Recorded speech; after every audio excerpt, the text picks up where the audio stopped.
Bismillahirrahmanirrahim, salatu salam ala ashrafil mursalin. Mes chers élèves, vous êtes toujours avec le canal Matnour, les mathématiques en tronc commun scientifique et technologique international, avec le professeur Mahin Ordin. Cette séance, donc, c'est une séance d'exercice pour la préparation du devoir numéro 1. Donc, on va faire l'exercice numéro 1 du devoir numéro 1. On va faire exercice par exercice.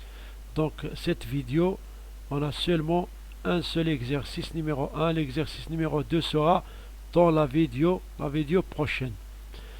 Donc on commence à la barakatillah.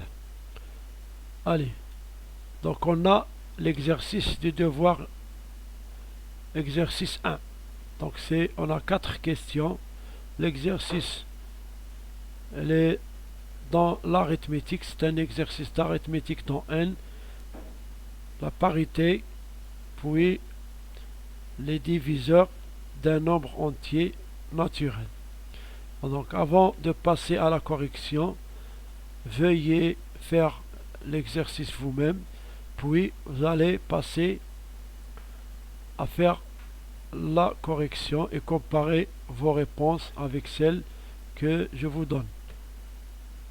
Donc pour la correction, la solution de l'exercice numéro 1, premièrement on pose un nombre A égale 11025. Donc on demande de composer ce nombre A en produit de facteurs premiers. Donc les facteurs premiers, donc on a les facteurs premiers sont 2, 3, 5, 7, etc. Donc on va voir comment faire. Donc pour décomposer un nombre en facteurs, en produit de facteurs premiers, on va diviser par les nombres premiers à partir du nombre 2. Donc ce nombre 11025 n'est pas divisible par 2 parce que le nombre d'unités n'est pas pair. 0, 2, 4, 6, 8. Donc on va compter les chiffres. 1 plus 1, 2, plus 2, 4, plus 5, c'est 9. Donc il est divisible par 3. On divise par 3, on va trouver 3675. Donc n'est pas divisible par 2, mais il est divisible par 3. 3 plus 6, 9, plus 7, 16, plus 5, 21. 21, c'est un multiple de 3, donc il est divisible par 3. On va diviser par 3. 1225 n'est pas divisible par 2 et n'est pas divisible par 3 parce que la somme est égale à 10 de ces chiffres, donc on divise par 5. Il se termine par 5, donc on est divisible par 5. Donc on va trouver 245, divisible par 5 c'est 49. Le nombre 49, il s'écrit 7 fois 7, donc il est divisible par 7. Le nombre 7, c'est un nombre premier, donc il est divisible par lui-même. Donc on va trouver le nombre A, 11025, il s'écrit 3 puissance 2 fois 5 puissance 2 fois 7 puissance 2. Donc voilà l'écriture du nombre A en produit de facteurs premiers. On va passer à la question numéro 2. Déduire que A est un carré parfait. Le carré parfait, un nombre A est un carré parfait s'il s'écrit n puissance 2. Un nombre entier naturel puissance 2. On va voir. 11025, elle est égale à 3 puissance 2 fois 5 puissance 2 fois 7 puissance 2. On utilise l'écriture décomposée et non pas le nombre. Dans le nombre, c'est difficile de l'écrire en puissance, donc il faut le décomposer. On a décomposé pour faire apparaître les carrés. Donc cette écriture, on va utiliser la propriété des produits des puissances de même exposant. On va conserver l'exposant et faire les produits des bases. Donc 3 fois 5 fois 7 égale 105. Donc 105 puissance 2. Donc le nombre A s'écrit 105 puissance 2. 105 puissance 2 est un carré parfait. Donc A est un carré parfait. Pour la question numéro 3, donc on va voir la question, déterminer la parité des nombres B et C. Donc on a deux nombres B et C, donc on va déterminer la parité. Est-ce que ce nombre est pair ou impair? Est-ce que ce nombre est impair ou pair? Donc on ne peut pas dire de la vue que ces nombres sont pairs ou impairs, même si on a 7 ici, mais il faut le montrer. Il faut montrer avec les propriétés de la parité. Premièrement, on va prendre le nombre A, B. B p s'écrit n puissance 2 plus 5n plus 7. Donc n puissance 2 plus n plus 4. Ce nombre 5, on va décomposer en somme n plus 4n. 7 s'écrit 7 plus 1, 6 plus 1. Donc on va utiliser la factorisation. On factorise n au carré plus n par n et 4n plus 6 par 2. On obtient quoi? Le nombre bn fois n plus 1 plus 2 fois 2n plus 3 plus 1. Donc cette partie, donc ce nombre b, il a deux parties. Il est une somme de deux produits plus 1. Donc le premier produit, c'est un produit quoi? D'entier consécutif. Le nombre n fois n plus 1, il est toujours pair, parce que le produit de deux nombres consécutifs est toujours pair. N fois n plus 1, n plus 1 fois n plus 2, n plus 2 fois n plus 3, et comme ça, toujours cette propriété, vous l'avez vu, hein, vous avez démontré en classe, donc il faut la respecter.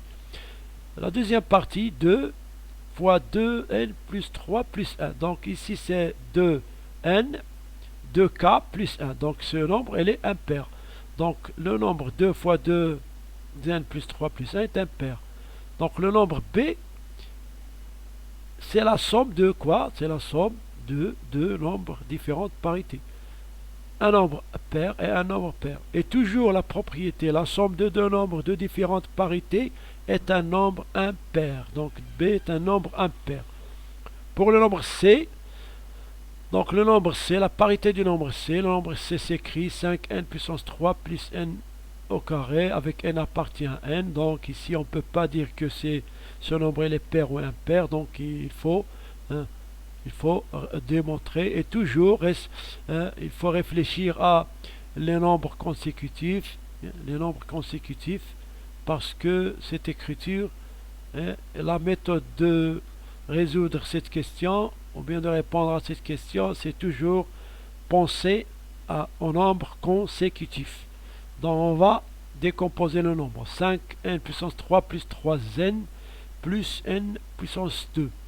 Donc ce n puissance 3 s'écrit n puissance 2 fois n. On a ici 2 fois 2 n puissance 3. Voilà, donc ici il apparaît un nombre impair. Ici on va factoriser avec n puissance 2.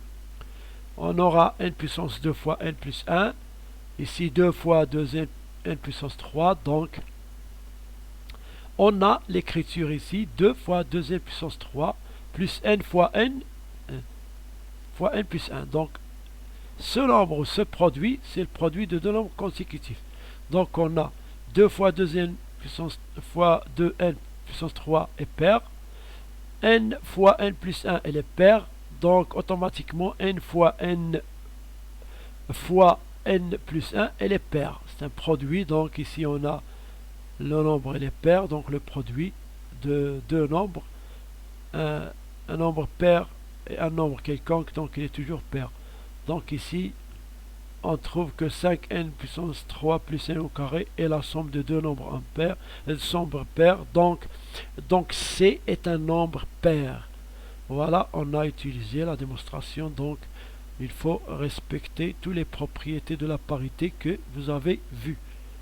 Donc on passe à la question numéro 4. Déterminons les diviseurs de 15. Donc on va déterminer les diviseurs de 15. On écrit 15 sous forme de produit. Le 15 s'écrit 1 fois 15 ou bien quoi? 3 fois 5. Donc voilà les deux écritures du nombre 15. Donc d'ici on peut constater, donc on peut trouver les diviseurs. Les diviseurs sont 1, 3, 5, 15. 1 fois 15, 3 fois 5. Donc il a 4 diviseurs.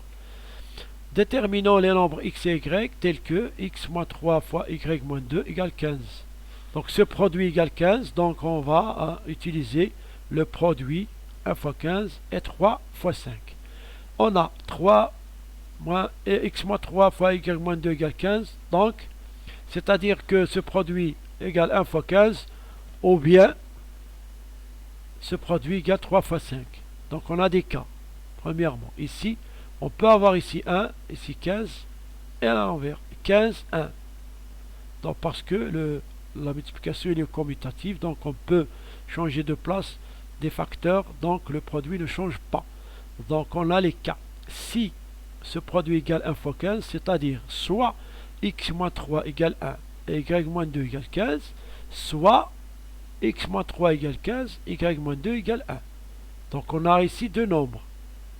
X égale 4, 1 plus 3, y égale 17, 5 plus 2, 15 plus 2.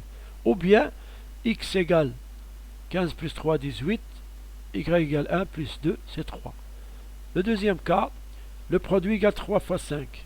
X moins 3 égale, fois y moins 3 égale 3 fois 5. Donc, alors x moins 3 égale 3, y moins 2 égale 5. Ou bien, l'inverse, x moins 3 égale 5, y moins 2 égale 3. Dans ce cas, x égale 6, y égale 7. 5 plus 2, 3 plus 3. Ici, x égale 8, y égale 5. Ici, 5 plus 3, 3 plus 2. Donc, quels sont les nombres, ou bien les couples de nombres? Ici, on a deux nombres, 4, 17, 18, 3, ou bien 6, 7, ou bien 8 et 5. Voilà l'ensemble des couples x, y qui vérifient la relation, hein, x moins 3 fois y moins 2 égale 15. Donc, c'est un ensemble de couples 4, 17, 18, 3, 7, 6, 8 et 5. Donc, on est arrivé à la fin de la correction de l'exercice numéro 1. Donc, je vous laisse avec la fin de la vidéo. Donc, l'exercice 2 sera à la prochaine séance, à la prochaine vidéo. Donc, je vous laisse. À bientôt, mes élèves.